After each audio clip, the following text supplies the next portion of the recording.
Hi everyone, let us see the continuation of your second chapter in this presentation, that is the system conception. As we have already seen, what are the questions that has to be answered while once we have created the software or we have developed a software. ಒಂದು software ನ develop ಆದ್ಮೇಲೆ ಯಾವ ತರ questions ಗೆ ನಾವು answer ಮಾಡ್ಬೇಕಂತ ನೋಡಿದ್ವಿ. There were 6 questions that has to be answered once the software has been created.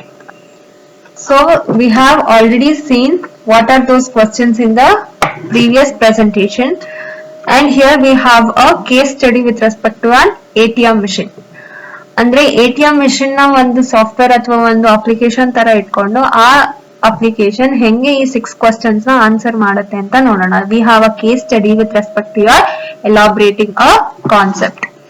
Coming to your ATM case study here, this figure tells us ಯಾವ ತರ ಒಂದು ಸಾಫ್ಟ್ವೇರ್ ನ ಡೆವಲಪ್ ಮಾಡ್ತಿದೀವಿ. ಈಗ ATM machine ಯಾರ್ಯಾರಿಗೆ ಹೆಲ್ಪ್ ಮಾಡುತ್ತೆ? ATM machine ಅಂದ ತಕ್ಷಣ it will help the customers ನ ಹೆಲ್ಪ್ ಮಾಡ್ತಾರೆ. ಆಮೇಲೆ ಜೊತೆಗೆ ಬ್ಯಾಂಕ್ ಅಲ್ಲಿ ಎಂಪ್ಲಾಯೀಸ್ ಏನಿರ್ತಾರೋ ಅವರಿಗೆ ಹೆಲ್ಪ್ ಮಾಡ್ತಾರೆ. ಯಾವ ತರ ಹೆಲ್ಪ್ ಆಗತ್ತೆ ಅಂದ್ರೆ, instead of going to the bank, ಅಂದ್ರೆ ಒಬ್ಬ ಕಸ್ಟಮರ್ ಗೆ ಏನಾದ್ರೂ ದುಡ್ಡನ್ನ ಡ್ರಾ ಮಾಡ್ಬೇಕಾಗಿರತ್ತೆ, he'll be in the emergency ಇರತ್ತೆ. Instead of wasting the time, ಅಂದ್ರೆ ಮ್ಯಾನ್ಯಲ್ ಪ್ರೋಸೆಸ್ ಮಾಡ್ಕೊಂಡು ಅವ್ನ್ ಬ್ಯಾಂಕಿಗೆ ಹೋಗಿ ಅಲ್ಲಿ ಮ್ಯಾನ್ಯಲ್ ಪ್ರೋಸೆಸ್ ಮಾಡಿ ದುಡ್ಡನ್ನ ವಿಡ್ರಾ ಮಾಡೋದ್ರ ಬದಲು ಡೈರೆಕ್ಟ್ ಆಗಿ ATM ಗೆ ಹೋದ್ರೆ he can get his transaction done earlier. So we have a machine that is automated teller machine. Here it will have an high level questions. We have to elaborate the initial concept. This system concept for your automated teller machine tells that we have to develop a software so that the customer can access the bank's computer. ಅಂದ್ರೆ ನಾವು ಬ್ಯಾಂಕಿಗೆ ಹೋಗಿ bank employee ಇಂದ ನಾವು bank system ನ access ಮಾಡೋದ್ರ ಬದಲು ನಾವೇ ಸಿಸ್ಟಮ್ ಅಂದ್ರೆ ಕಸ್ಟಮರ್ಸ್ ಏನ್ ಮಾಡ್ಬೋದು ಅಥವಾ ಯೂಸರ್ಸ್ ಏನ್ ಮಾಡ್ಬೋದು, ಡೈರೆಕ್ಟ್ ಆಗಿ ಬ್ಯಾಂಕ್ ಅಂದ್ರೆ ATM ಹೋಗಿ ಬ್ಯಾಂಕ್ಸ್ ಕಂಪ್ಯೂಟರ್ ನ ನಾವೇ ಡೈರೆಕ್ಟ್ ಆಗಿ ಆಕ್ಸೆಸ್ ಮಾಡಿ ನಮ್ದು ಫೈನಾನ್ಷಿಯಲ್ ಟ್ರಾನ್ಸಾಕ್ಷನ್ಸ್ ಏನಿರುತ್ತೋ ಅದನ್ನ ನಾವೇ ಮಾಡ್ಕೊಬಹುದು. And we should not make the bank employee as N mediator ತರ ಆಕ್ಟ್ ಮಾಡದೆ ನಮ್ದು ಟ್ರಾನ್ಸಾಕ್ಷನ್ ನ ನಾವೇ ಮಾಡ್ಕೋಬಹುದು. This is your system concept of your ATM machine. Let us see the first question. Who is the application for? Application ನಾವು develop ಮಾಡ್ತಿದೀವಿ ಅಂತಂದ್ರೆ we are helping out the customer and also for the bank employees. So ಒಂದ್ application ನ bill ಮಾಡ್ಬೇಕು ಅಂತಂದ್ರೆ ನಮ್ಗೆ ಅದಕ್ಕೆ cost ಏನಿರುತ್ತೋ ಅದನ್ನ ಒಬ್ಬ ಸ್ಪಾನ್ಸರರ್ ರೆಡಿ ಇರ್ಬೇಕು ಅದನ್ನ ಪ್ರೊವೈಡ್ ಮಾಡಕ್ಕೆ. ಸ್ಪಾನ್ಸರರ್ ಯಾವ ತರ ಇರ್ಬೇಕು ಅಂದ್ರೆ ಫೈನಾನ್ಷಿಯಲಿ ಚೆನ್ನಾಗಿರ್ಬೇಕು. ಬಿಕಾಸ್ ಅದೆಷ್ಟೇ ಕಾಸ್ಟ್ ಎಫೆಕ್ಟಿವ್ ಆಗಿದ್ರು they have to be sponsoring the amount. So ಆ number of companies will be providing the ATM products. ಒಬ್ರ ಕೈಲೇ ಆಗಿಲ್ಲ ಅಂತ ಅಂದ್ರೆ they can go with the partnership method ಅಲ್ಲಿ they can go for the sponsoring. Consequently, only a vendor or a large financial company ಏನಾಗತ್ತೆ, it will B justify the cost. ಅಂದ್ರೆ ಅದಕ್ಕೆ full complete ಆಗಿ ಕಾಸ್ಟ್ ನ provide ಮಾಡಕ್ಕೆ ಆಗತ್ತೆ. And effort of building the ATM software ಅಂದ್ರೆ the one who can justify the cost of providing, ಅಂದ್ರೆ develop ಮಾಡಕ್ಕೆ ATM machine ನ ಡೆವಲಪ್ ಮಾಡಕ್ಕೆ ಏನ್ ಕಾಸ್ಟ್ ಆಗತ್ತೋ ಅದನ್ನ ಯಾರ ಕೈಲಿ ಕೊಡಕ್ ಆಗತ್ತೋ ಅಂತವ್ರಿಗೆ ಮಾತ್ರ ATM ಸಾಫ್ಟ್ವೇರ್ ನ ಬಿಲ್ಡ್ ಮಾಡಕ್ಕೆ ಆಗತ್ತೆ ಅಂತ ಹೇಳ್ತೀವಿ. And here vendor would be a competing for customers in an established market. Vendor ಅಂತಂದ್ರೆ ಈಗ ಕಾಂಪಿಟೇಷನ್ ಜಾಸ್ತಿ ಆಗಿರೋದ್ರಿಂದ ಏನಾಗತ್ತೆ, vendor will be competing with the other customers. ಅಂದ್ರೆ ಮಾರ್ಕೆಟ್ ಅಲ್ಲಿ ತುಂಬಾ ಕಸ್ಟಮರ್ಸ್ ಏನ್ ಮಾಡ್ತಾ ಇರ್ತಾರೆ, they will be liking to bid the money. ಅಂದ್ರೆ ಒಂದ್ ಪ್ರಾಜೆಕ್ಟ್ ಮೇಲೆ ಅಥವಾ ಇನ್ನೊಂದ್ ಪ್ರಾಜೆಕ್ಟ್ ಮೇಲೆ ಮನಿನ ಬಿಡ್ ಮಾಡಿ ಪ್ರಾಫಿಟ್ ಗೆ ಯೋಚನೆ ಮಾಡ್ತಾ ಇರ್ತಾರೆ. ಅಂತ ಟೈಮ್ ಅಲ್ಲಿ ಈ ತರ ಅಪ್ಲಿಕೇಶನ್ಸ್ ಅಥವಾ ಸಾಫ್ಟ್ವೇರ್ ಬಂದಾಗ every one will be competing. ಅಂದ್ರೆ ನಾನ್ ಇದಕ್ಕೆ ಇಷ್ಟು ತರ ಸ್ಪಾನ್ಸರ್ ಮಾಡ್ತೀನಿ, ಐ ಸ್ಪಾನ್ಸರ್ ಅಂತ ಹೇಳ್ತಾರೆ. ಬಟ್ ಆ large vendor could certainly enter such a market. ಅಂದ್ರೆ ಆ ಲಾರ್ಜ್ ವೆಂಡರ್ ಅಂತಂದ್ರೆ who is financially good or financially good ಇದ್ರೆ ಮಾತ್ರ he can enter to this competitive market and he can sponsor something. But might find the advantages to the partner with or acquiring an existing supplier. Partner ಜೊತೆ ಮಾಡಿದ್ರೆ as I have told instead of ಅಂದ್ರೆ ನಾನು ಒಬ್ಳೆ complete ಆಗಿ ನಾನು invest ಮಾಡ್ತೀನಿ ಅಂತ ಹೇಳಿದ್ರೆ it might be in like problematic way, ಅಂದ್ರೆ ನನಗೆ ಫುಲ್ ಪ್ರಾಬ್ಲಮ್ಯಾಟಿಕ್ ಆಗ್ಬಿಡುತ್ತೆ. ಅದ್ರ ಬದಲು ನಾನು ಏನಾದ್ರು ಪಾರ್ಟ್ನರ್ ಮೆಥಡ್ ಅಲ್ಲಿ ಹೋದ್ರೆ instead of bidding only by me, ನಾನೇ ಬಿಡ್ ಮಾಡೋದ್ರ ಬದಲು ಬೇರೆ ಪಾರ್ಟ್ನರ್ಸ್ ತರ ಮಾಡ್ಕೊಂಡು in a group, if I going to invest the money, then it can be a advantageous one. Or existing ಏನಿರುತ್ತೋ ಅದನ್ನ ತಗೊಂಡು ಅದಕ್ಕೆ ಎಕ್ಸ್ಟ್ರಾ ಫೀಚರ್ಸ್ ನ ಅಪ್ಲೈ ಮಾಡೋದನ್ನು ಒಂದ್ ಬೆಸ್ಟ್ ಐಡಿಯಾ. ಆ ಸ್ಮಾಲ್ ವೆಂಡರ್ ಏನ್ ಮಾಡ್ತಾನಪ್ಪ ಅಂದ್ರೆ, ಇದು with respect your large vendor. Small vendor ಏನ್ ಮಾಡ್ತಾನೆ ಅಂದ್ರೆ ಅವನ್ ಏನ್ ಮಾಡ್ತಾನೆ, ಸಮ್ ಸ್ಪೆಷಲ್ ಫೀಚರ್ಸ್ ನ ಇಟ್ಕೊಂಡು he'll be differentiating itself from the crowd and attract the attention. ಅವನ್ ಒಂದು ಚಿಕ್ಕದು ಯಾವ್ದೋ ಒಂದು ಫೀಚರ್ ನ ಇಟ್ಕೊಂಡು he'll be attracting the customers. ಆ ಕಸ್ಟಮರ್ಸ್ ನ ಅಟ್ರಾಕ್ಟ್ ಮಾಡ್ತಾನೆ, ಅವನ್ ಕಡೆಗೆ ಅಟೆನ್ಷನ್ ಬರೋ ತರ ಅಟ್ರಾಕ್ಟ್ ಮಾಡ್ಕೋತಾನೆ. It is unlikely that the financial company could justify the developing ATM software just for its own use, and because it would probably be more expensive than purchasing a product. ನಾವು direct ಆಗಿ ಒಂದು product ನ purchase ಮಾಡೋದಕ್ಕೆ ನಮಗೆ ಜಾಸ್ತಿ ದುಡ್ಡು ಬೇಕಾಗಲ್ಲ, but ನಾವು ಅದನ್ನೇ ನಾನೇ ಡೆವಲಪ್ ಮಾಡ್ತೀನಿ, I only develop for my purpose, ನನಗೋಸ್ಕರ ನಾನೇ ಡೆವಲಪ್ ಮಾಡ್ಕೊಳ್ತೀನಿ ಅಂತ ಅಂದ್ರೆ then that is a complex one and it could lead to more expensive one. ಅಂದ್ರೆ ದ ಕಾಸ್ಟ್ ರಿಕ್ವೈರ್ಡ್, ಅಂದ್ರೆ ನನಗೆ ಕಾಸ್ಟ್ ಏನಾಗತ್ತೆ, ಒಂದ್ ಪ್ರಾಡಕ್ಟ್ ನ ಪರ್ಚೇಸ್ ಮಾಡ್ತಿದ್ದೀನಿ ಅಂತಂದ್ರೆ ಅದಕ್ಕೆ ಎಷ್ಟು ಅವ್ರು ರೇಟ್ ಇಟ್ಟಿರ್ತಾರೋ ಅಷ್ಟು ರೇಟ್ ಅಂದ್ರೆ ಅಷ್ಟು ಕಾಸ್ಟ್ ನ ಕೊಟ್ಟು I will buy the product. But ನಾನು ಏನಾದ್ರೂ ಅದನ್ನ ನಾನೇ ಡೆವಲಪ್ ಮಾಡ್ತೀನಿ ಅಂತ ಅಂದ್ರೆ it leads to more cost. In a financial company if it wants some special features, ಅವಾಗ ಏನ್ ಮಾಡತ್ತೆ, it could partner with a vendor. ಅಂದ್ರೆ ಯಾರಾದ್ರೂ ಇನ್ವೆಸ್ಟ್ ಮಾಡಕ್ ರೆಡಿ ಇದ್ರೆ ಅಂತವ್ರ ಜೊತೆ ಏನ್ ಮಾಡುತ್ತೆ, ಪಾರ್ಟ್ನರ್ಶಿಪ್ ಅಲ್ಲಿ ಹೋಗುತ್ತೆ. Or it may decide to create a separate organisation which can build the software. And ಅದೇನ್ ಮಾಡುತ್ತೆ, ಅದ್ರ ಒಂದ್ ಸಪರೇಟ್ ಆರ್ಗನೈಸೇಷನ್ ಮಾಡಿ ಅಲ್ಲಿ ಸಾಫ್ಟ್ವೇರ್ ನೆಲ್ಲ ರೆಡಿ ಮಾಡಿ ಯಾರು ಸ್ಪಾನ್ಸರ್ ಮಾಡಿರ್ತಾರೋ ಅವರಿಗೆ ಡೈರೆಕ್ಟ್ ಆಗಿ ಸೆಲ್ ಮಾಡ್ಬಿಟ್ಟು ಆಮೇಲೆ ಏನ್ ಮಾಡುತ್ತೆ, ಅದು ಬೇರೆಯವ್ರಿಗೆ ಮಾರ್ಕೆಟ್ ಅಲ್ಲಿ like it will be providing the advertisements in order to buy the particular software or in order to use the particular software. So this is the who is the application for question.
Next question is, where will it be used? ATM ಎಲ್ಲಿ use ಮಾಡಬಹುದು? ನಾವ್ ಎಲ್ಲಿ ಬೇಕಾದ್ರೂ ATMs ನ use ಮಾಡಬಹುದು. As ಎಲ್ಲಿ ಅಂತ ಅಂದ್ರೆ ಲೈಕ್ ಇವಾಗ ಎಲ್ಲೆಲ್ಲಿ ನಾವು ಫೈನಾನ್ಷಿಯಲ್ ಬ್ಯಾಕ್ ಗ್ರೌಂಡ್ ಇರುತ್ತೋ ಅಲ್ಲೆಲ್ಲ ನಾವು ATM machines ನ ಅಡಾಪ್ಟ್ ಮಾಡ್ಕೊಬಹುದು. For example near every banks ಹತ್ರ ಎಲ್ಲಾ ಕಡೆ ಇರುತ್ತೆ. ಈಗ ಯಾವ್ದಾದ್ರು ಒಂದು ಆರ್ಗನೈಸೇಷನ್ ಹೋಗ್ತಿದೀವಿ ಅಂದ್ರೆ ಅಲ್ಲಿರತ್ತೆ, ಅಥವಾ ಕಂಪನಿ ಸೈಡ್ ಅಲ್ಲಿರತ್ತೆ, ಆರ್ ಯಾವ್ದಾದ್ರು ಮಾಲ್ಸ್ ಆರ್ ಸ್ಟೋರ್ಸ್ ಎಲ್ಲಾದ್ರೂ ಹೋಗ್ಲಿ, ಇವಾಗ ಏನಾಗೋಗಿದೆ ATM machine every one are going for the automation. So automation ಬಂದಿದೆ ಅಂದ ತಕ್ಷಣ every one are using the ATM machines in order to have the transaction. ATM software has been essential for the financial institutions. ಎಲ್ಲೆಲ್ಲಿರತ್ತೋ institution ಅಲ್ಲಿಗೆಲ್ಲ ATM software ಇದ್ರೆ it is an essential and efficient one. Customers takes it granted that a bank will have an ATM machine. Customers ಏನ್ ಅನ್ಕೊಂಡಿರೋದನ್ನ ಎಲ್ಲಿ bank ಇರತ್ತೋ ಅದ್ರ ಹತ್ರ ಎಲ್ಲಾದ್ರೂ ಒಂದ್ ಕಡೆ ATM machine ಇದ್ದೇ ಇರತ್ತೆ ಅಂತ ಅವನಿಗೆ ಗ್ಯಾರಂಟಿ ಗೊತ್ತಿರತ್ತೆ. And ATM machines ಎಲ್ಲೆಲ್ಲ ಅವೈಲಬಲ್ ಇರತ್ತಪ್ಪ ಅಂತ ಅಂದ್ರೆ, where the ATM machines can be used or stores ಅಲ್ಲಿ ಯೂಸ್ ಮಾಡಬಹುದು, ಸ್ಪೋರ್ಟಿಂಗ್ ಇವೆಂಟ್ಸ್ ಅಂದ್ರೆ ಸ್ಪೋರ್ಟ್ಸ್ ಎಲ್ಲೆಲ್ಲಿರುತ್ತೋ ಅಲ್ಲಿ, ಅಥವಾ ಯಾವ್ದಾದ್ರು ಇವೆಂಟ್ಸ್ ಆಗ್ತಿದೆ ಅಂದ್ರೆ ಅಲ್ಲಿ, other locations throughout the world.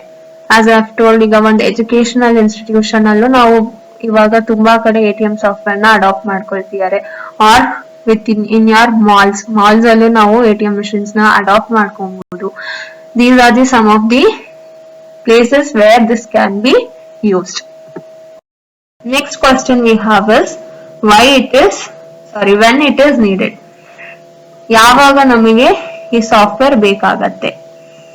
ಯಾವಾಗಪ್ಪ ಅಂತ ಅಂದ್ರೆ, when the financial proposition is in effort. ಯಾವಾಗ ಫೈನಾನ್ಷಿಯಲ್ ನಮ್ಗೆ ತುಂಬಾ ಪ್ರಪೋಸಿಷನ್ ಅಂದ್ರೆ ಎಫರ್ಟ್ ಆಗಿರತ್ತೋ ಅವಾಗ ನಮ್ಗೆ ಈ ಸಾಫ್ಟ್ವೇರ್ ಯೂಸ್ ಆಗತ್ತೆ. and the investment in the development ultimately leads to a revenue stream. ಅಂದ್ರೆ ರೆವೆನ್ಯೂ ಸ್ಟ್ರೀಮ್, ನಾವ್ ಏನ್ ಇನ್ವೆಸ್ಟ್ ಮಾಡಿರ್ತೀವಿ ಇದನ್ನ ಡೆವಲಪ್ ಮಾಡಕ್ಕೆ, ಅದು ನಮ್ಗೆ ರೆವೆನ್ಯೂ ಸ್ಟ್ರೀಮಿಗೆ ಲೀಡ್ ಮಾಡತ್ತೆ. And from an economic perspective, economic ಇಂದ ನಾವ್ ಯೋಚನೆ ಮಾಡಿದ್ರೆ, it will help in order to minimize the investment and maximize the revenue thing and realize revenue as soon as possible.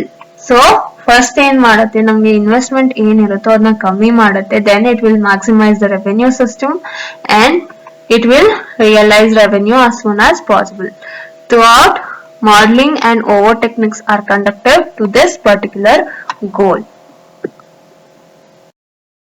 Next we have why it is needed. For what purpose we need this ATM machines? As ATM machines are like they'll decide to, ಇವಾಗ ಯಾರಾದ್ರೂ ಒಬ್ಬ vendor ಅಥವಾ investor ನಾನು ಇದನ್ನ build ಮಾಡ್ತಿದೀನಿ ಅಂತ first ಏನ್ ಮಾಡ್ತಾನೆ, ಡಿಸೈಡ್ ಮಾಡಾದ್ಮೇಲೆ ಯಾವ್ದಾದ್ರು like if the other companies ಏನಾದ್ರು ಅದೇ ತರ ಪ್ರಾಡಕ್ಟ್ ನ ಯೂಸ್ ಮಾಡ್ಕೊಂಡು ಮನಿ ಮಾಡ್ಬೇಕು ಅಂತ ಯೋಚನೆ ಮಾಡ್ತಾ ಇದ್ರೆ, then that becomes like a participation ಅಂದ್ರೆ ಕಾಂಪಿಟೇಷನ್ ತರ ಆಗುತ್ತೆ between those two who are building the same software. So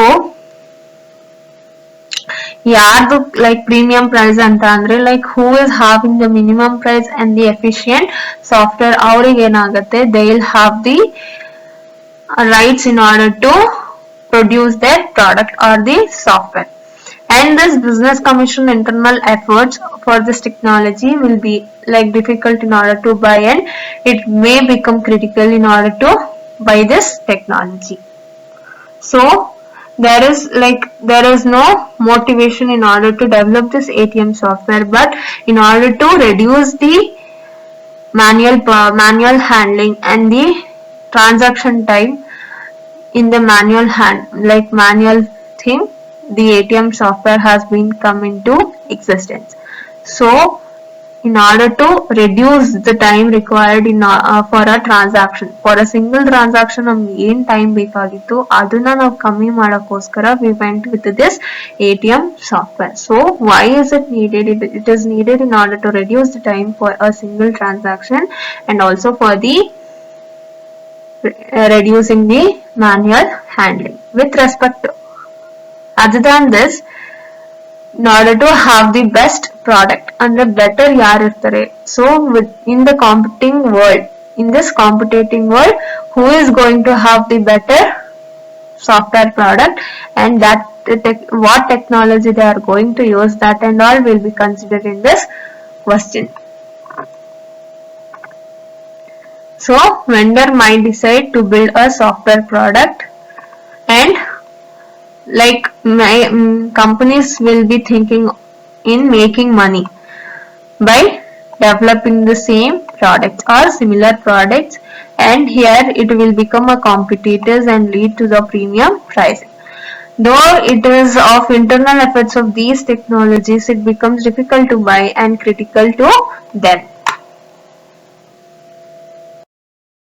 Next, last question we have is how it will be working. ಹೆಂಗ್ ವರ್ಕ್ ಆಗುತ್ತೆ ಅಂದ್ರೆ, ನಾವೇನಾದ್ರೂ ಲೈಕ್ ಆರ್ಕಿಟೆಕ್ಚರ್ ನ consider ಮಾಡಿದ್ರೆ, ATM architecture ನ ಕನ್ಸಿಡರ್ ಮಾಡಿದ್ರೆ, it is of 3 tier architecture ಅಂತ ಹೇಳ್ತೀವಿ. 3 ಟೈರ್ ಆರ್ಕಿಟೆಕ್ಚರ್ ಏನಪ್ಪಾ ಅಂದ್ರೆ, ಒಬ್ಬ ಯೂಸರ್ಗೆ ಏನಾಗಿರುತ್ತೆ, ಒಂದು ಪ್ರೋಗ್ರಾಮಿಂಗ್ ಇಂಟರ್ಫೇಸ್ ಅಂದ್ರೆ ಆ ಯೂಸರ್ಗೆ ನಾವೇನ್ ಮಾಡಿರ್ತೀವಿ, ಒಂದು ಇಂಟರ್ಫೇಸ್ ನ ಬರ್ದಿರ್ತೀವಿ. ಆ ಇಂಟರ್ಫೇಸ್ ಏನಾಗಿರುತ್ತೆ, it will be with respect to your programming. ಅಂದ್ರೆ ಈ ಇಂಟರ್ಫೇಸ್ ಗೆ ಸಮ್ ಪ್ರೋಗ್ರಾಮಿಂಗ್ ನ ನಾನು ಯೂಸ್ ಮಾಡ್ಕೊಂಡು, ಪ್ರೋಗ್ರಾಮಿಂಗ್ ಲ್ಯಾಂಗ್ವೇಜ್ ನ ಯೂಸ್ ಮಾಡ್ಕೊಂಡು I will develop this interface. Interface ನ ನಾವು ಬೇಕಂದ್ರೆ ಯಾವ್ದು GUI ಅಥವಾ ಕಮಾಂಡ್ ಲೈನ್ ಇಂಟರ್ಪ್ರಿಟರ್ ಯಾವ್ದಾದ್ರೂ ಯೂಸ್ ಮಾಡಬಹುದು. First you have the user. User ಇಂದ ಏನಾಗುತ್ತೆ, ಯೂಸರ್ ಇಂಟರ್ಫೇಸ್ ಆಗಿರುತ್ತೆ. ಯೂಸರ್ ಇಂಟರ್ಫೇಸ್ ಇಂದ ಏನಾಗಿರುತ್ತೆ, it has to go to your database, that is your DB. So it is of a 3 tier architecture. So we have 3 tier architecture. The first one is your user interface. User interface in the programming logic. Programming logic and from programming logic to your database. So these are the 3 layer or 3 tier architecture we have to adopt. But in reality the architecture is for n tiers ಅಂತ ಹೇಳ್ತೀವಿ. ನಾವಿಲ್ಲಿ 3 tier architecture ಅಂತ ಏನ್ ಹೇಳಿದ್ವಿ, ಇಲ್ಲಿ ನಾವು n tier architecture ಗೂ ಹೋಗ್ಬೋದು. Because any number of intermediations ಬರ್ಬೋದು. Intermediation ಅಂದ್ರೆ levels ಬರ್ಬೋದು in order to have the communication between each other. So instead of going with 3 tier architecture, we can go for entire architecture in order to have the communication easily. So these are the questions how an ATM machine can answer. Concept we have here is the preparing a problem statement. Problem statement ಇವಾಗ just ನಾವ್ ಏನ್ ಹೇಳಿದ್ವಿ, starting ಎಲ್ಲ ಹೆಂಗೆ ಓದ್ತಾ ಬಂದ್ವಿ ಅಂದ್ರೆ, ಒಂದ್ ಐಡಿಯಾ ಇರುತ್ತೆ, ಅದನ್ನ ಒಂದು ಆರ್ಗನೈಸೇಷನ್ ನಾನು ಸೆಲ್ ಮಾಡಿದೀನಿ ಅಂದ್ರೆ that becomes the problem statement ಅಂತ ಹೇಳಿದೆ. ಬಟ್ ನಮಗೆ ಏನ್ ಐಡಿಯಾ ಬಂದಿರುತ್ತೋ ಅದನ್ನ ಡೈರೆಕ್ಟ್ ಆಗಿ ಆ ಐಡಿಯಾ ತರಾನೇ ಹೇಳಕ್ ಆಗಲ್ಲ. First we have to define the problem statement, then I can go for the company in order to sell my idea or the problem. So let us see how to prepare a problem statement. ಹೆಂಗೆ ನಾನು ಆ problem statement ನ prepare ಮಾಡ್ತೀನಿ. So coming to this, ನಾವೇನ್ ಮಾಡ್ತೀವಿ, once you have fleshed out the raw, ಈಗ ನಂಗೆ ಏನೋ ಐಡಿಯಾ ಬಂದ್ಬಿಟ್ಟಿರತ್ತೆ ಅಂತ ಅಂದ್ರೆ ಏನ್ ಮಾಡ್ತೀವಿ, ಹೈ ಲೆವೆಲ್ ಸ್ಟ್ರಾಟಜೀಸ್ ನ ಯೂಸ್ ಮಾಡ್ಕೊಂಡು ಅಥವಾ ಹೈ ಲೆವೆಲ್ ಕ್ವಶನ್ಸ್ ನ ಯೂಸ್ ಮಾಡ್ಕೊಂಡು I start answering to that particular idea. But you are ready to write a requirement statements. ಅಂದ್ರೆ ನಂಗೆ ಈಗ ಜಸ್ಟ್ ಅಂದ್ರೆ ಜನರಲ್ ಆಗಿ ಹೇಳ್ಬಿಡ್ತೀನಿ, ಈ ಐಡಿಯಾಗೆ ನನ್ಗೆ ಇಷ್ಟು ರಿಕ್ವೈರ್ಮೆಂಟ್ಸ್ ಬೇಕು, ಅಥವಾ ಈ ಅಪ್ಲಿಕೇಶನ್ ನ ಡೆವಲಪ್ ಮಾಡಕ್ಕೆ ನಂಗೆ ಇಷ್ಟು ರಿಕ್ವೈರ್ಮೆಂಟ್ಸ್ ಇದ್ರೆ ಸಾಕು ಅಂತ ಜಸ್ಟ್ ನಾನು ಏನ್ ಮಾಡ್ತೀನಿ, ಜನರಲ್ ಆಗಿ ಹೇಳ್ಬಿಡ್ತೀನಿ, ಆ ಒಂದ್ ಪರ್ಟಿಕ್ಯುಲರ್ ಸಿಸ್ಟಮ್ ಇಷ್ಟಿದ್ರೆ ನಂಗೆ ಸಾಕು ಅಂತ. ಬಟ್ ನಾವ್ ಏನ್ ಮಾಡ್ತೀವಿ, ಡೆವಲಪ್ ಮಾಡ್ತಾ ಮಾಡ್ತಾ ಏನಾಗತ್ತೆ, ರಿಕ್ವೈರ್ಮೆಂಟ್ಸ್ ಜಾಸ್ತಿ ಆಗ್ತಾ ಇರತ್ತೆ, ಅಂಡ್ ಡಿಸೈನಿಂಗ್ ಟೈಮ್ ಅಲ್ಲೂ ನಾನು ರಿಕ್ವೈರ್ಮೆಂಟ್ಸ್ ನ ಆಡ್ ಮಾಡ್ಬೋದು, ಅಥವಾ ಇಂಪ್ಲಿಮೆಂಟೇಷನ್ ಟೈಮ್ ಅಲ್ಲೂ ನಾನು ಬೇಕಂದ್ರೆ ರಿಕ್ವೈರ್ಮೆಂಟ್ಸ್ ನ ಆಡ್ ಮಾಡ್ಬೋದು. ಸೊ ಫಸ್ಟ್ ನಾವ್ ಏನ್ ಮಾಡ್ಬೇಕಪ್ಪ ಅಂದ್ರೆ, ರಿಕ್ವೈರ್ಮೆಂಟ್ಸ್ ಏನ್ ಬೇಕು, what are the requirements required in order to develop a complete software ಅನ್ನೋದನ್ನ ಫಸ್ಟ್ ನಾವು ಕ್ಲಿಯರ್ ಆಗಿ ಅರ್ಥ ಮಾಡ್ಕೋಬೇಕು. And we have to distinguish among the requirements, design and the implementation part also.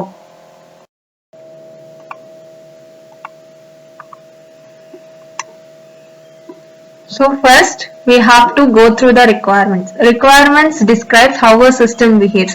ನಮಗೆ ಫಸ್ಟ್ ರಿಕ್ವೈರ್ಮೆಂಟ್ ಏನು ಅಂತ ಅರ್ಥ ಆಗಿದೆ ಅಂತ ಅಂದ್ರೆ, ದೆನ್ ನಮಗೆ ಈಸಿಯಾಗಿ implementation are the development of the system can take easily. So ಈ ರಿಕ್ವೈರ್ಮೆಂಟ್ಸ್ ಹೆಂಗೆ ಇರುತ್ತೆ ಅಂದ್ರೆ, ಒಂದ್ ಯೂಸರ್ ವ್ಯೂ ಇಂದ ಅಥವಾ ಯೂಸರ್ ಪಾಯಿಂಟ್ ಆಫ್ ವ್ಯೂ ಇಂದ ಈ ಸಿಸ್ಟಮ್ ಹೆಂಗೆ ಆಕ್ಟ್ ಆಗತ್ತೆ, like how the user is expecting, ಆ ಸಿಸ್ಟಮ್ ಹೆಂಗ್ ವರ್ಕ್ ಆಗ್ಬೇಕಂತ ಯೂಸರ್ ಹೆಂಗ್ ಎಕ್ಸ್ಪೆಕ್ಟ್ ಮಾಡಿರ್ತಾನೋ ಆ ಬೇಸಿಸ್ ಮೇಲೆ ಏನ್ ಮಾಡ್ತಾನೆ, he will be providing the requirements. So requirements describes is how a system behaves from the user point of view. The system is considered ಅಂದ್ರೆ external view point ಇಂದ ಅಥವಾ external behaviour ಅದು ಹೆಂಗೆ act ಮಾಡುತ್ತೆ ಆ ಪರ್ಸ್ಪೆಕ್ಟಿವ್ ಇಂದ ನಾವು ಆ ಸಿಸ್ಟಮ್ ನ ಬ್ಲಾಕ್ ಬಾಕ್ಸ್ ಅಂತ ಕನ್ಸಿಡರ್ ಮಾಡ್ತೀವಿ. ವೇರ್ ಫಾರ್ ಎಕ್ಸಾಂಪಲ್ ಹೆಂಗ್ ಹೇಳ್ಬೋದು ಅಂತಂದ್ರೆ ಸಮ್ ರಿಕ್ವೈರ್ಮೆಂಟ್ಸ್ ಆಫ್ ಅ ಕಾರಿಗೆ ಹೆಂಗ್ ರಿಕ್ವೈರ್ಮೆಂಟ್ಸ್ ಕೊಟ್ಟಿರ್ತೀವಪ್ಪ ಅಂತಂದ್ರೆ ನನಗೆ ಆಕ್ಸಿಲರೇಟರ್ ಪೆಡಲ್ ಏನಾದ್ರೂ ಪ್ರೆಸ್ ಮಾಡಿದೀನಿ ಅಂತಂದ್ರೆ ಕಾರ್ ಫಾಸ್ಟ್ ಆಗಿ ಹೋಗ್ಬೇಕು. ಅದೇ ಬ್ರೇಕ್ ನ ಪ್ರೆಸ್ ಮಾಡಿದೀನಿ ಅಂದ್ರೆ it should slow down the car. So this is the differentiate between the brake and the accelerator pedal. ಅದು ರಿಕ್ವೈರ್ಮೆಂಟ್. ಅದೇ ತರ ನನ್ಗೆ ರಿಕ್ವೈರ್ಮೆಂಟ್ ನಾನು ಕರೆಕ್ಟ್ ಆಗಿ ಹೇಳ್ಬೇಕು, ಯಾವ ತರ ಯಾವ್ದನ್ನ ಪ್ರೆಸ್ ಮಾಡಿದ್ರೆ ಏನಾಗ್ಬೇಕು. ಅದೇ ನಾನು ಇವಾಗ ಬ್ರೇಕ್ ನ ಪ್ರೆಸ್ ಮಾಡ್ಬಿಟ್ಟು ಕಾರ್ ನ ಫಾಸ್ಟ್ ಆಗಿ ಹೋಗು ಅಂತ ಹೇಳಿದ್ರೆ it is a wrong thing. So when you press the accelerator pedal the car goes faster and when you step on the brake ಅಂದ್ರೆ ಬ್ರೇಕ್ ನ ಪ್ರೆಸ್ ಮಾಡಿದ್ರೆ you will make the car goes slow down. Coming to the design decision, this is with respect to your requirements decision ತಗೊಳ್ಳುವಾಗ ಯಾವ ತರ ತಗೋಬೇಕಂತ. ಅದೇ ನಾನು design ಮಾಡುವಾಗ ಯಾವ ತರ ಡಿಸಿಷನ್ ತಗೋತೀನಿ ಅಂದ್ರೆ ಇಟ್ ಇಸ್ ಅಂದ್ರೆ ಇಂಜಿನಿಯರಿಂಗ್ ಚಾಯ್ಸ್. ಇದು ಡಿಸೈನ್ ಅಂತ ಬರ್ತಿದೆ ಅಂತಂದ್ರೆ it is with respect to your engineering ones.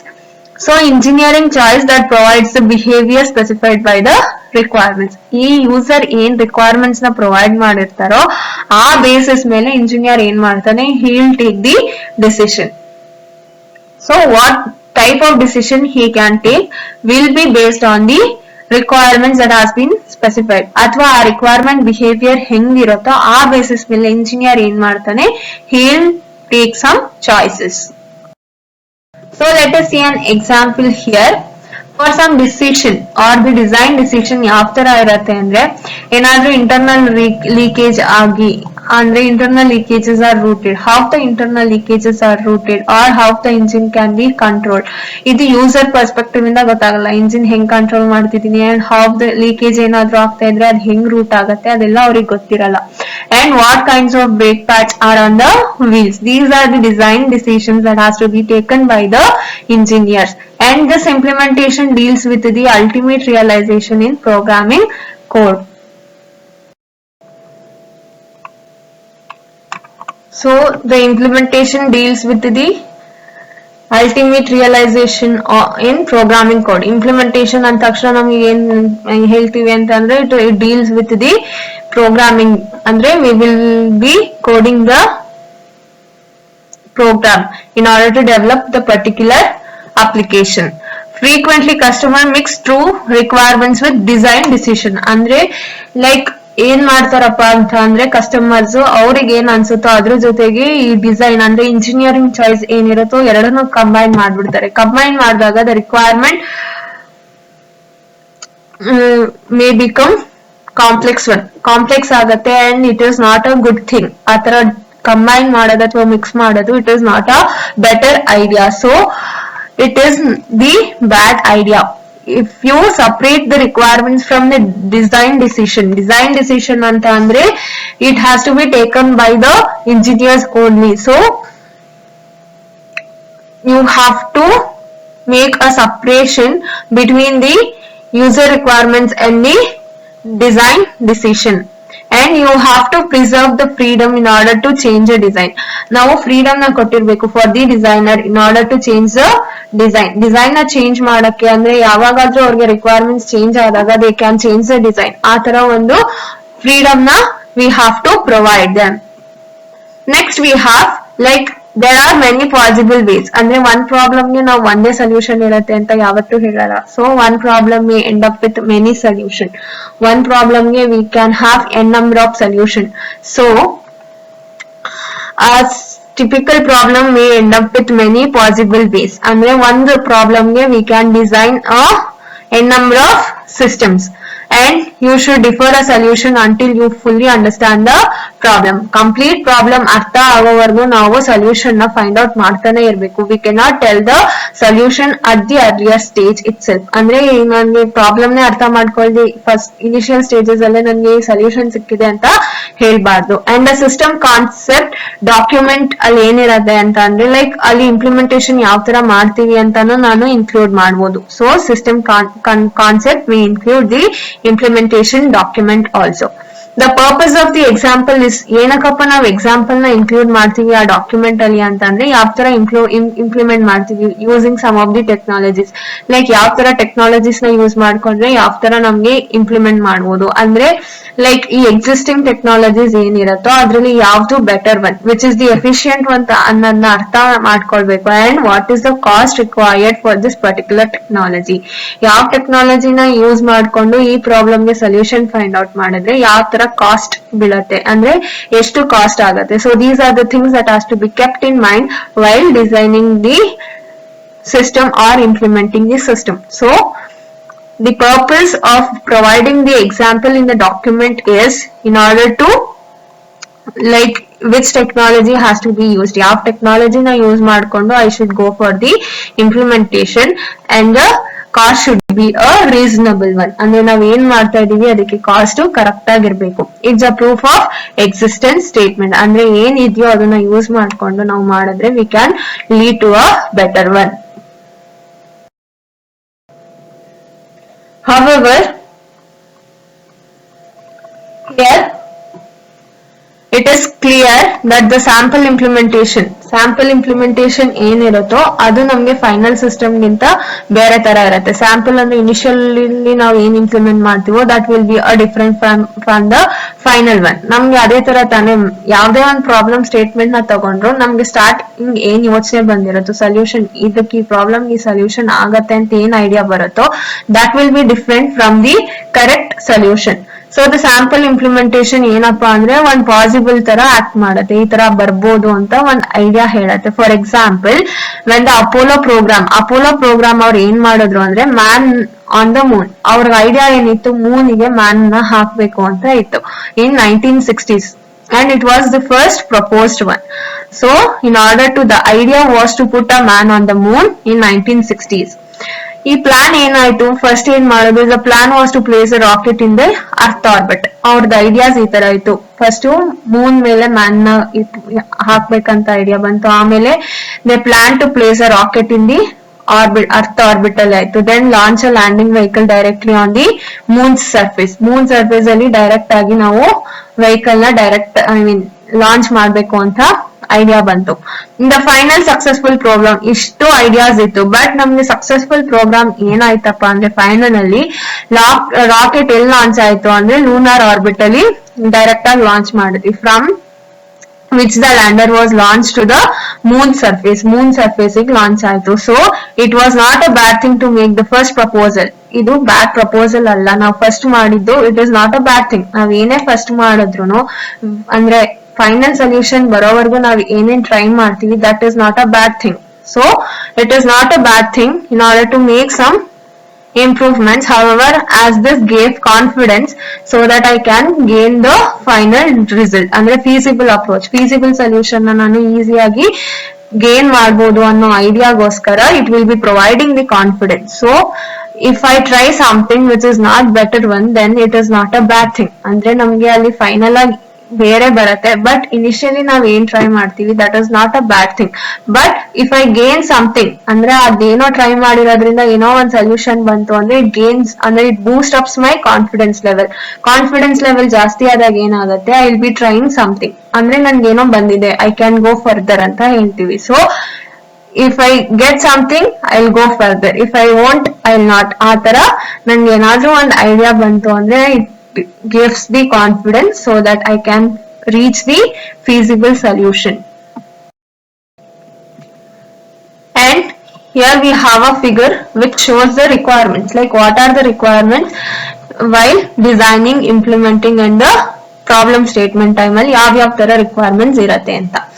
And here requirement statements ಆ ಟೈಮ್ ಅಲ್ಲಿ ಏನಿರುತ್ತೆ, ಪ್ರಾಬ್ಲಮ್ ಯಾವ ಸ್ಕೋಪ್ ಅಲ್ಲಿ ಇದೆ, like what type of problem it is providing, what is the need for this purpose and application constant ಯಾವ ತರ ಇರುತ್ತೆ, like then what are the assumption, ಯಾವ ಅಸಂಪ್ಷನ್ ನ ನಾವು ಮಾಡ್ಕೊಬೇಕು and what are the performance needs. ಇಷ್ಟನ್ನು ನಾವು requirement stage ಅಲ್ಲೇ ಯೋಚನೆ ಮಾಡ್ಬೇಕು. ಈ ಪ್ರಾಬ್ಲಮ್ ಯಾವ ಟೆಕ್ನಾಲಜಿ ಅಂಡರ್ ಅಲ್ಲಿ ಬರುತ್ತೆ ಅಥವಾ ಯಾವ ಸ್ಕೋಪ್ ಅಲ್ಲಿ ಬರುತ್ತೆ and what is the reason of doing this application, ಆ ಪ್ರಾಬ್ಲಮ್ ನ ಸಾಲ್ವ್ ಮಾಡೋದ್ರಿಂದ ಏನ್ ನೀಡ್ ಇದೆ, ಅಥವಾ ಇದು ಅಪ್ಲಿಕೇಶನ್ ಕಾಂಟೆಸ್ಟ್ ಅಲ್ಲಿ ಬರುತ್ತಾ ಅಥವಾ ಬೇರೆ ಕಾಂಟೆಸ್ಟ್ ಅಲ್ಲಿ ಬರುತ್ತಾ, ಅಂಡ್ ಇದನ್ನ ಸಾಲ್ವ್ ಮಾಡಕ್ಕೆ ಏನೇನ್ ನಾನು ಅಸಂಪ್ಷನ್ ನ ಮಾಡ್ಕೋಬೇಕು.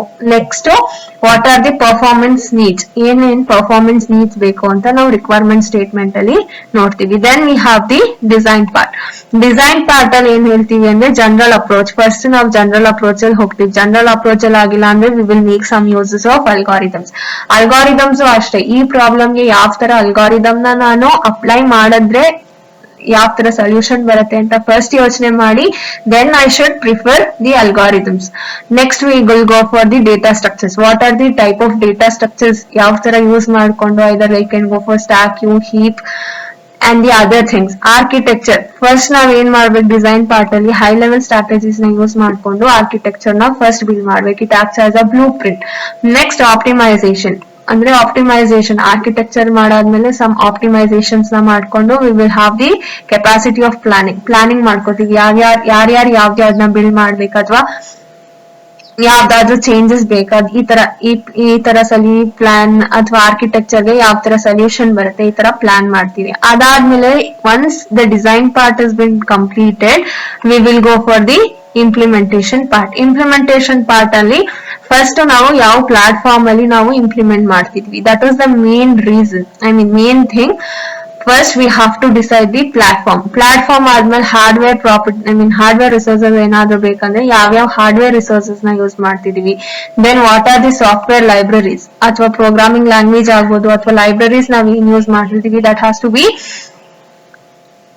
considered. And the interface standards, what are the interface standards, ಇವಾಗ ಯೂಸರ್ ಮತ್ತೆ ಅಪ್ಲಿಕೇಶನ್ ಮಧ್ಯ ಇಂಟರ್ಫೇಸ್ ಬೇಕು. ಸೊ ಆ ಇಂಟರ್ಫೇಸ್ ನ ಬಿಲ್ಡ್ ಮಾಡಕ್ಕೆ ಏನೇನ್ ಸಾಫ್ಟ್ವೇರ್ಸ್ ನ ಸ್ಟ್ಯಾಂಡರ್ಡ್ಸ್ ನ ಯೂಸ್ ಮಾಡ್ತಿದೀವಿ ಅಥವಾ ಪ್ರೋಟೋಕಾಲ್ಸ್ ನ ಯೂಸ್ ಮಾಡ್ತಿದೀವಿ, that has to be taken care in the implementation part. So this figure shows the problem statement should state what is done and what not, how is to be implemented. ನಾನು ಇವಾಗ ಈ requirement statements time ಅಲ್ಲಿ ನಾನು implementation ನ mix ಮಾಡಕ್ ಆಗಲ್ಲ. So ಯಾವ್ಯಾವ stage ಅಲ್ಲಿ ಏನೇನ್ ಆಗ್ಬೇಕು ಅದೇ ಆಗ್ಬೇಕು. It should not be a statement of needs, not a proposal of a system architecture. ಅದೇನಾಗಿರ್ಬೇಕು, ಯಾವ ತರ ಸ್ಟೇಟ್ಮೆಂಟ್ ನನಗ್ ಬೇಕು ಅಂಡ್ ಯಾವ ತರ ನಾನು ಆರ್ಕಿಟೆಕ್ಚರ್ ನ ಬಿಲ್ಡ್ ಮಾಡ್ತಿದ್ದೀನಿ ಅನ್ನೋದು ಇಂಪಾರ್ಟೆಂಟ್. ಆ requester should avoid describing system internals. Requester ಅಂದ್ರೆ ಕಸ್ಟಮರ್ ಏನ್ ಮಾಡ್ತಾನೆ, ಇಂಟರ್ನಲ್ ನನ್ಗೆ ಈ ಸಿಸ್ಟಮ್ ಕಂಪ್ಲೀಟ್ ಈ ತರನೇ ಇರ್ಬೇಕು ಆತರ ಎಲ್ಲ ಹೇಳ್ಬಾರ್ದು. ಸೊ ಆತರ ಏನಾದ್ರೂ ಹೇಳಿದ್ರೆ ಏನಾಗತ್ತೆ ಅಂದ್ರೆ ಡೆಪ್ಲಾಯ್ಮೆಂಟ್ ಅಂದ್ರೆ ಡೆವಲಪರ್ ಗೆ ಸ್ವಲ್ಪ ಕಷ್ಟ ಆಗುತ್ತೆ, ಫ್ಲೆಕ್ಸಿಬಿಲಿಟಿಯಿಂದ ಅಪ್ಲಿಕೇಶನ್ ನ ಡೆವಲಪ್ ಮಾಡಕ್ ಆಗಲ್ಲ. ಅಂಡ್ ಪರ್ಫಾರ್ಮೆನ್ಸ್ ಸ್ಪೆಸಿಫಿಕೇಶನ್ ಅಂತ ಅಂದ್ರೆ ಪ್ರೋಟೋಕಾಲ್ಸ್ ನ ಯೂಸ್ ಮಾಡ್ತೀವಿ in order to have the interaction with your external system. And software engineering standards ನಾನು ಯೂಸ್ ಮಾಡ್ಕೊಬಹುದು, ಅಂದ್ರೆ ಯೂನಿಟ್ ವೈಸ್ ಬಿಲ್ಡ್ ಮಾಡಬಹುದು, ಯೂನಿಟ್ ವೈಸ್ ಟೆಸ್ಟಿಂಗ್ ಮಾಡಬಹುದು. ಅಂದ್ರೆ ಈಚ್ ಮಾಡ್ಯೂಲ್ಸ್ ತರ ಡಿವೈಡ್ ಮಾಡ್ಕೊಂಡು ಅಪ್ಲಿಕೇಶನ್ ನಾನು ಅಲ್ಲಿ ಬಿಲ್ಡ್ ಮಾಡ್ತಾ ಹೋಗ್ಬೋದು. So I can go for your software engineering standards. ಈ ಸ್ಟ್ಯಾಂಡರ್ಡ್ಸ್ ಅಲ್ಲಿ ಮಾಡ್ಯುಲರ್ ಕನ್ಸ್ಟ್ರಕ್ಷನ್ ಅಂದ್ರೆ ಯೂನಿಟ್ ಕನ್ಸ್ಟ್ರಕ್ಷನ್ ಹೋಗ್ಬೋದು, ಅಥವಾ ಡಿಸೈನ್ ಫಾರ್ ಟೆಸ್ಟಬಿಲಿಟಿ ಯಾವ ತರ ಟೆಸ್ಟಿಂಗ್ಸ್ ಮಾಡ್ತೀವಿ, ಅಂಡ್ ಫ್ಯೂಚರ್ ಎಕ್ಸ್ಟೆನ್ಷನ್ ಏನಾದ್ರೂ ಇದ್ರೆ ಅದಕ್ಕೆ ಯಾವ ತರ ಪ್ರಾವಿಷನ್ಸ್ ಕೊಡ್ತೀವಿ. These are also some of the things that can be used. A problem statement may have more or less detail. Now one problem statement ಹೇಳ್ತಿದೀನಿ ಅಂದ್ರೆ ಅದರಲ್ಲಿ ಕಂಪ್ಲೀಟ್ ಇನ್ಫಾರ್ಮೇಶನ್ ಇರ್ಬೇಕು ಅಂತ ಏನಿಲ್ಲ. ಅದ್ರಲ್ಲಿ ನಾನು ಕಂಪ್ಲೀಟ್ ಆಗು ಹೇಳ್ಬೋದು, ಇಲ್ಲ ಅಂತ ಅಂದ್ರೆ ಜಸ್ಟ್ ಒನ್ ಸ್ಟೇಟ್ಮೆಂಟ್ ಅಲ್ಲಿ ಹೇಳಿ ಮುಗಿಸ್ಬೋದು. So it is based on the developer or the customer ಯಾವ ತರ ಪ್ರಾಬ್ಲಮ್ ಸ್ಟೇಟ್ಮೆಂಟ್ ನ ಹೇಳ್ತಾರೆ ಅಂತ, ಅಥವಾ ಆ ಪ್ರಾಬ್ಲಮ್ ಸ್ಟೇಟ್ಮೆಂಟ್ ನ ಡೆವಲಪರ್ ಹೆಂಗ್ ಅರ್ಥ ಮಾಡ್ಕೊಳ್ತಾರೆ ಅನ್ನೋದ್ರ ಮೇಲೆ ಇಟ್ ವಿಲ್ ಡಿಪೆಂಡ್ ಆನ್. ಆ requirement of a conventional product, ಯಾವ್ದಾದ್ರು ಇವಾಗ ಒಂದು ಕನ್ವೆನ್ಷನಲ್ ಪ್ರಾಡಕ್ಟ್ ಅಂತ ಫಾರ್ ಎಕ್ಸಾಂಪಲ್ ಪೇರೋಲ್ ಪ್ರೋಗ್ರಾಮ್ ಆಗ್ಬೋದು ಅಥವಾ ಬಿಲ್ಲಿಂಗ್ ಸಿಸ್ಟಮ್ ಆಗ್ಬೋದು. ಇದೆಲ್ಲ ಹೆಂಗೆ ಅಂದ್ರೆ ಕನ್ಸಿಡರಬಲ್ ಡೀಟೇಲ್, ಅಂದ್ರೆ ನಮಗೆ ಅರ್ಥ ಆಗ್ಬಿಡುತ್ತೆ ಈ ಬಿಲ್ಲಿಂಗ್ ಸಿಸ್ಟಮ್ ಅಂದ್ರೆ ಯಾವ ತರ ಇರ್ಬೇಕು ಅಂತ ನಮಗೆ ಅರ್ಥ ಆಗತ್ತೆ. ಆ requirement of our research effort is a new area May lac details. ಅದು ರಿಕ್ವೈರ್ಮೆಂಟ್ ರಿಸರ್ಚ್ ಮಾಡ್ಬೇಕಾಗತ್ತೆ. ಒಂದ್ಸತಿ ಕಂಪ್ಲೀಟ್ ರಿಕ್ವೈರ್ಮೆಂಟ್ಸ್ ನ ಹೇಳಿಲ್ಲ ಅಂದ್ರೆ, ಸ್ಪೆಸಿಫೈ ಮಾಡಿಲ್ಲ ಅಂತ ಅಂದ್ರೆ we have to go for the research ಮಾಡಿ ಯಾವ್ಯಾವ ತರ ಡೀಟೇಲ್ ಬೇಕೋ ಅದನ್ನೆಲ್ಲ ನಾವೇ ಕಲೆಕ್ಟ್ ಮಾಡ್ಕೋಬೇಕಾಗತ್ತೆ. So that becomes a new area. So but presumably the research has some objectives that should be clearly stated. ಅದನ್ನ ನಾವು ಕರೆಕ್ಟ್ ಆಗಿ ಅರ್ಥ ಮಾಡ್ಕೊಂಡ್ರೆ we can go further easily. Most problems are ambiguous. Ambiguous ಅಂದ್ರೆ confusion ಗೆ lead ಮಾಡುತ್ತೆ, ಅಥವಾ complete ಆಗಿ ಹೇಳಿರಲ್ಲ, ಅಥವಾ ಇನ್ಕನ್ಸಿಸ್ಟೆನ್ಸ್ ಇರುತ್ತೆ, ಅಂದ್ರೆ ಪ್ರಾಬ್ಲಮ್ ಸ್ಟೇಟ್ಮೆಂಟ್ ಚೇಂಜ್ ಆಗ್ತಾ ಇರುತ್ತೆ. ಸೊ ದಟ್ ಆಂಬಿಗಿಯಸ್ ಅಂದ್ರೆ ಕನ್ಫ್ಯೂಷನ್ ಇರುತ್ತೆ, ಅಥವಾ ಕಂಪ್ಲೀಟ್ ಆಗಿ ಹೇಳಿರಲ್ಲ. ಇನ್ಕನ್ಸಿಸ್ಟೆಂಟ್ ಅಂದ್ರೆ it can vary from time to time, vary ಆಗ್ತಾ ಇರುತ್ತೆ. Some requirements are just plain wrong, ಅಂದ್ರೆ ತಪ್ಪ ರಿಕ್ವೈರ್ಮೆಂಟ್ಸ್ ನ ಹೇಳ್ಬೋದು. Some requirements although precisely stated have unpleasant consequence. Unpleasant consequence ಅಂದ್ರೆ like it is not a good thing ಅಂತ ಏನ್ ಹೇಳ್ತೀವಿ ಆ ತರ ಇರ್ಬೋದು, based on the system behavior, or it may impose some of the unreasonable implementation cost ಜಾಸ್ತಿ ಆಗ್ತಾ ಇರುತ್ತೆ. So everything depends on the requirement. So ನಾವು ರಿಕ್ವೈರ್ಮೆಂಟ್ ಪಾರ್ಟ್ ಅಲ್ಲಿ ಏನ್ ಇರ್ತೀವೋ ಆ ಟೈಮ್ ಅಲ್ಲಿ ನಮಗೆ ರಿಕ್ವೈರ್ಮೆಂಟ್ ಕರೆಕ್ಟ್ ಆಗಿ ಹೇಳ್ಬೇಕು. ಸೊ ರಿಕ್ವೈರ್ಮೆಂಟ್ ಕರೆಕ್ಟ್ ಆಗಿಲ್ಲ ಅಂದ್ರೆ these are the things that may go wrong. Some of the requirements do not work out as well as the requester thought. ಅಂದ್ರೆ ನಾವು ಕನ್ಸ್ಯೂಮರ್ ಅಥವಾ ಕಸ್ಟಮರ್ ಏನ್ ಮಾಡ್ತೀವಿ, ನಮ್ಗೆ ಈ ರಿಕ್ವೈರ್ಮೆಂಟ್ ಇದೇ ತರ ವರ್ಕ್ ಆಗ್ಬೇಕಂತ ಹೇಳ್ತೀವಿ, ಬಟ್ ಆ ರಿಕ್ವೈರ್ಮೆಂಟ್ ಅದೇ ತರ ವರ್ಕ್ ಆಗಲ್ಲ. The problem statement is just a starting point. ನಾವು ಪ್ರಾಬ್ಲಮ್ ಸ್ಟೇಟ್ಮೆಂಟ್ ಹೇಳಿ, ಈಗ ಇಲ್ಲಿ ಪ್ರಾಬ್ಲಮ್ ಸ್ಟೇಟ್ಮೆಂಟ್ ಇದೆ ಅಂತ ಅನ್ಕೊಳ್ಳೋಣ. somebody has given the problem statement. A problem statement ಹೇಳಿದ ತಕ್ಷಣ ನಂಗೆ ಇಲ್ಲಿ ಡೈರೆಕ್ಟ್ ಆಗಿ I cannot get the solution part. So here there are some of many stages. It has been divided into a number of stages where this problem statement has to go through these stages and then I can find out the solution. So starting point ಏನಪ್ಪಾ ಅಂದ್ರೆ ನನ್ನ problem ಏನು ಅಂತ ಅರ್ಥ ಮಾಡ್ಕೋಬೇಕು. Not an immutable document ತರ ಮಾಡೋದಲ್ಲ, but I have to understand the problem statement. The purpose of the subsequent analysis. ನಾವ್ ಇಲ್ಲಿ subsequent stages ಏನಕ್ ಮಾಡ್ಕೊಂಡಿದೀವಿ ಅಂತ ಅಂದ್ರೆ ಆ ಪ್ರಾಬ್ಲಮ್ ಸ್ಟೇಟ್ಮೆಂಟ್ ನ ಕಂಪ್ಲೀಟ್ ಆಗಿ ಅರ್ಥ ಮಾಡ್ಕೊಂಡು ಅದ್ರದ್ದು ಏನ್ ಇಂಪ್ಲಿಕೇಶನ್ಸ್ ಅಂದ್ರೆ ಅದನ್ನ ಯಾವ ತರ ಇಂಪ್ಲಿಮೆಂಟ್ ಮಾಡ್ಬೋದು ಅಥವಾ ಅದಕ್ಕೆ ಏನಾದ್ರೂ ಎಕ್ಸ್ಟ್ರಾ ಆಡ್ ಮಾಡ್ಬೋದು ಅಂತ ಅರ್ಥ ಮಾಡ್ಕೊಳ್ಳೋದಕ್ಕೋಸ್ಕರ we will go for the subsequent analysis. And there is no reason in order to expect that a problem statement prepared without a full analysis will be correct. ಅಂದ್ರೆ ನಾವು analysis ಮಾಡಿದ್ರೆ ನಾನು ಈಗ ಪ್ರಾಬ್ಲಮ್ಗೆ ನಾನು ಒಂದ್ ಸೊಲ್ಯೂಷನ್ ನ ಫೈಂಡ್ ಔಟ್ ಮಾಡಿದೀನಿ ಅಥವಾ ಆ ಪ್ರಾಬ್ಲಮ್ ಸ್ಟೇಟ್ಮೆಂಟ್ ನ ಪ್ರಿಪೇರ್ ಮಾಡಿದೀನಿ ಅಂತ ಅಂದ್ರೆ ಅನಾಲಿಸಿಸ್ ಮಾಡಿದ್ರೆ ಅದು ಕರೆಕ್ಟ್ ಆಗಿರತ್ತೆ ಅಂತ ಹೇಳಕ್ ಆಗಲ್ಲ. But sometimes it may be correct and sometimes it may not be correct. Here we have the ATM case study where this problem shows how the ATM machine is going to be. ಅಂದ್ರೆ ಏನ್ ಹೇಳ್ತೀವಿ, designer ಏನ್ ಮಾಡಿರ್ತಾನೆ, ಒಂದ್ bank ಹತ್ರ ಒಂದ್ human ಏನ್ ಮಾಡ್ತಾನೆ, ಇಟ್ ಈಸ್ ಅನ್ ಕಸ್ಟಮರ್ ಅಂತ ಅನ್ಕೊಂಡ್ರು ಕಸ್ಟಮರ್ ಏನ್ ಮಾಡ್ತಾನೆ, ಅವ್ನಿಗೆ ನಿಯರರ್ ATM ಹತ್ರ ಹೋಗ್ತಾನೆ, he'll do some of the transaction. ಇದು ನಂಬರ್ ಆಫ್ ATMs ಇರುತ್ತೆ. ಸೊ ATMs ಎಲ್ಲ ಏನಾಗಿರುತ್ತೆ, it will be connected to your central hub. ಅಂದ್ರೆ ಇವಾಗ ಸರ್ವರ್ ಅಂತ ಏನ್ ಹೇಳ್ತೀವಿ ಆ ತರ ಒಂದು ಸೆಂಟ್ರಲ್ ಕಂಪ್ಯೂಟರ್ ಗೆ ಕನೆಕ್ಟ್ ಆಗಿರುತ್ತೆ. ಆ ಸೆಂಟ್ರಲ್ ಕಂಪ್ಯೂಟರ್ ಅಂದ್ರೆ ಇಲ್ಲಿ ಡೇಟಾ ಬೇಸ್ ತರ ಆಕ್ಟ್ ಮಾಡುತ್ತೆ. ಸೊ ಇಲ್ಲಿ ಏನ್ ಎಂಟರ್ ಮಾಡ್ತಾನೋ ಅದೆಲ್ಲ ಇಲ್ಲಿ ವೆರಿಫೈ ಆಗಿ then the transactions takes place. Central computer ಏನ್ ಮಾಡುತ್ತೆ, it will go to the bank computer ಜೊತೆ ಕನೆಕ್ಟ್ ಆಗಿರುತ್ತೆ. ಕನೆಕ್ಟ್ ಆದ್ಮೇಲೆ ಬ್ಯಾಂಕ್ ಕಂಪ್ಯೂಟರ್ ಅಲ್ಲಿ ಅಕೌಂಟ್ ಇರುತ್ತೆ, ಆ ಪರ್ಟಿಕ್ಯುಲರ್ ಈ ಯೂಸರ್ದು ಅಕೌಂಟ್ ಇರಬೇಕು. ಅಕೌಂಟ್ ಇದ್ರೆ ಮಾತ್ರ he can do the transaction. If he doesn't have the account, he cannot do the transaction. So cashier station will be connected to your bank computer. ಇಲ್ಲಿ ಏನಾದ್ರೂ changes ಆದ್ರೆ he will be updating those changes in the bank computer side also. This is the how the ATM network look like. Design the software in order to support a computerized ಅಂದ್ರೆ automated banking ನ support ಮಾಡೋದಕ್ಕೋಸ್ಕರ we'll go for this automatic teller machine in order to help both human and the cashier. ನಾವು human help ಅಂದ್ರೆ customer ಗೂ help ಮಾಡ್ಬೇಕು, cashier ಅಂದ್ರೆ bank ಎಂಪ್ಲಾಯಿಗೂ help ಮಾಡೋದಕ್ಕೋಸ್ಕರ we will build this ATM. Each bank provide its own computer. ಅವ್ರಿಗೆ ಒಂದ್ computer ನ ಕೊಟ್ಟಿರ್ತಾರೆ. in order to maintain the accounts, ಅವ್ರದೇ ಅಕೌಂಟ್ಸ್ ಏನಿರುತ್ತೋ ಬ್ಯಾಂಕ್ದು ಅದನ್ನೆಲ್ಲ ಮೇಂಟೈನ್ ಮಾಡಿ ಅಂಡ್ ಟ್ರಾನ್ಸಾಕ್ಷನ್ಸ್ ಏನಾಗಿರುತ್ತೋ ಒಂದ್ ಕಸ್ಟಮರ್ ಅದನ್ನೆಲ್ಲ ಅವರು ನೀಟಾಗಿ ಪ್ರಾಸೆಸ್ ಮಾಡಕ್ಕೋಸ್ಕರ ಅವರಿಗೆ ಕಂಪ್ಯೂಟರ್ ನ ಪ್ರೊವೈಡ್ ಮಾಡಿರ್ತಾನೆ. And cashier stations are owned by individual banks. one station one bank own ಮಾಡಿರುತ್ತೆ and they will communicate directly with their own bank's computer. and human cashier enter account and the transaction data. Human ಏನ್ ಮಾಡ್ತಾನೆ, ಅವನು ಏನ್ account ಇರುತ್ತೋ ಅದು ಮತ್ತೆ ಅವನ transaction data ಏನಿರುತ್ತೋ ಅದನ್ನ ಎಂಟರ್ ಮಾಡ್ತಾನೆ. Coming to your ATM teller machine. ATM teller machine ಏನ್ ಮಾಡುತ್ತೆ, as I have told in the previous slide, it will communicate with your central computer. Central computer ಜೊತೆ ನಮ್ಗೆ communicate ಮಾಡಿ ಏನ್ ಮಾಡುತ್ತೆ, then it will clear the transaction with the appropriate banks. ಅಲ್ಲಿವರೆಗೂ ಅದು clear ಮಾಡಿರಲ್ಲ. an automatic teller machine. ಇವಾಗ ಏನಾಗಿದೆ, ಅದು ವಿಡ್ರಾನು ಮಾಡ್ತಾ ಇದೆ, ಲೈಕ್ ವಿಡ್ರಾ ಆಗ್ತಾ ಇದೆ, ಡೆಪಾಸಿಷನ್ ಆಗ್ತಾ ಇದೆ ATMs ಅಲ್ಲಿ. So it will accept a cash card. First ನಾವ್ ಏನ್ ಮಾಡ್ತೀವಿ, ಕ್ಯಾಶ್ ಕಾರ್ಡ್ ನ ಇನ್ಸರ್ಟ್ ಮಾಡ್ತೀವಿ, then it interacts with the user. Interact ಮಾಡುತ್ತೆ. ಆ ಇಂಟರ್ಫೇಸ್ ನ ನಾವ್ ಏನ್ ಯೂಸ್ ಮಾಡ್ತೀವಿ, ATM ಮೆಷಿನ್ ಮತ್ತೆ ಯೂಸರ್ ಮಧ್ಯ ಆ ಇಂಟರ್ಫೇಸ್ ನ ಯೂಸ್ ಮಾಡ್ಕೊಂಡು we will communicate with the ATM machine. ಅದಾದ್ಮೇಲೆ ಏನ್ ಮಾಡುತ್ತೆ machine, it will communicate with the central system ಜೊತೆ ಕಮ್ಯುನಿಕೇಟ್ ಮಾಡುತ್ತೆ, whether this is a valid user or not. ಈ ಯೂಸರ್ ವ್ಯಾಲಿಡ್ ಇದನ್ನ ಇನ್ನು ಅಂತ ಚೆಕ್ ಮಾಡಿ ಸೆಂಟ್ರಲ್ ಸಿಸ್ಟಮ್ ಜೊತೆ then it will carry out the transaction. ಅದಾದ್ಮೇಲೆ ಟ್ರಾನ್ಸಾಕ್ಷನ್ ನ ಕ್ಯಾರಿ ಔಟ್ ಮಾಡುತ್ತೆ. ಯಾವ ತರ, ನಾನು ಏನಾದ್ರು ವಿಡ್ರಾ ಮಾಡ್ತಿದೀನಿ ಅಂದ್ರೆ ಕ್ಯಾಶ್ ನ ಡಿಸ್ಪೆನ್ಸ್ ಮಾಡುತ್ತೆ and it will brings the receipt ಯಾವ ತರ ಅಂದ್ರೆ ಲೈಕ್ ಅವೈಲಬಲ್ ಬ್ಯಾಲೆನ್ಸ್ ಎಷ್ಟಿದೆ ಅಂತ ತೋರ್ಸೋದಕ್ಕೋಸ್ಕರ it will gives the receipt. The system requires appropriated record keeping. ಅಂದ್ರೆ ಅದು ರೆಕಾರ್ಡ್ ನ ಅದನ್ನು ರೆಕಾರ್ಡ್ ಕರೆಕ್ಟ್ ಆಗಿ ಮೇಂಟೈನ್ ಮಾಡಬೇಕು for the security purpose. Security ಕೊಡೋದಕ್ಕೋಸ್ಕರ ರೆಕಾರ್ಡ್ ನ ನೀಟಾಗಿ ಮೇಂಟೈನ್ ಮಾಡಬೇಕು. And the system must handle concurrent access to the same account correctly. ಇವಾಗ ಒಂದ್ ಪರ್ಸನ್ ಗೆ ಕನ್ಕರೆಂಟ್ ಅಂದ್ರೆ ಪ್ಯಾರಲ್ ಆಗಿ ಅವನು ಎಷ್ಟು ಟೈಮ್ಸ್ ಅವನು ಏನಾದ್ರೂ ಆಕ್ಸೆಸ್ ಅಥವಾ ಟ್ರಾನ್ಸಾಕ್ಷನ್ ಮಾಡಿದಾನೆ ಅಂತ ಅಂದ್ರೆ ಅದ್ ಕರೆಕ್ಟ್ ಆಗಿ ಆಕ್ಸೆಸ್ ಆಗಿರ್ಬೇಕು. ಅಥವಾ ಅವನ ಅಕೌಂಟ್ ಇಂದ ಟ್ರಾನ್ಸಾಕ್ಷನ್ ಆಗೋದ್ರ ಬದಲು ಬೇರೆ ಅಕೌಂಟ್ ಟ್ರಾನ್ಸಾಕ್ಷನ್ ಆದ್ರೆ that leads to some of the problems.